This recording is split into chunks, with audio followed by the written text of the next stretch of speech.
இனிய அன்னையார் அவரது முழு சாநித்தியத்தையும் நமது இதயத்தில் கண்டறிய நாம் பெருமுயற்சி மேற்கொள்ள வேண்டும் என்பதை கூறிய பின் தொடர்ந்து கூறுகிறார். என் குழந்தாய், நான் பற்றப்பட முடியாத ஒன்றாகிய அறியப்படாத உயர் பொருள் ஆயினும் எனது பேரன்பினால் பற்றப்படுவதற்கு ஒப்புக்கொண்டேன். நான் அறியப்பட முடியாதவள் ஆயினும் மனிதர்கள் என்னை அறிந்ததாக பாசாங்கு செய்கிறார்கள். நான் அனந்தமானவள், ஆனால் என்னை கால மற்றும் இடத்தின் வரம்புகளுக்கு உட்பட்ட தூல உடலில் சுருங்கிக் கொள்ளும் தன்மைக்கு உட்படுத்தி கொண்டேன். நான் நித்திய பொருள், தன்னைத்தானே பரிணாமத்தின் அம்சங்களுக்குள் கட்டுப்படுத்தி கொண்டுள்ளேன். நான் அமரத்துவம் உடையவள் ஆயினும் அழிந்து போகும் தன்மையுடைய கணக்கற்ற அம்சங்களில் வெளிப்படுகின்றேன். இத்தகைய நிலையை நான் ஏற்றுக்கொண்டதன் காரணம் அந்த ஏகனை நோக்கி அனைத்தும் உயர்ந்து செல்வதற்கே. இந்த அமரத்துவ தன்மையே இப்புவி உலக விளைவுகளை ஏற்றுக்கொள்வதற்காக இங்கு பிறப்பெடுத்து உள்ளவள்.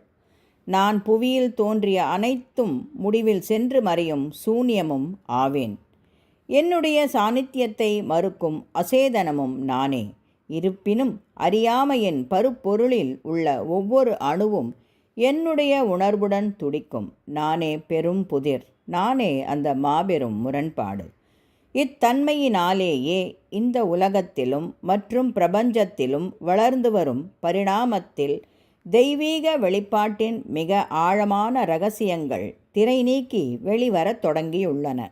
புவி மீது அதிமன சக்தியின் மகத்தான இரக்கத்தினால் இவ்வகையான இரட்டை தன்மை மற்றும் சாதாரண மனிதனை சங்கடத்தில் ஆழ்த்தும் முரண்பாடுகள் மற்றும் அவை போன்ற பலவும் படிப்படியாக கரைந்து போவதை நாம் எதிர்பார்க்க முடியும். இவ்வாறு பல பேருண்மைகளை வெளியிட்டு கூறிய இனிய அன்னையார் முடிவாக கூறுகிறார். என் குழந்தாய், நானே அனைத்திற்கும் காரணம். அனைத்தையும் வெளிப்படச் செய்த படைக்கும் உயர் சக்தியும் நானே. உனது எண்ணங்களில் வடிவம் பெறும் அனைத்தும் என்னாலேயே எனக்காகவே இங்கு படைக்கப்பட்டு உள்ளன.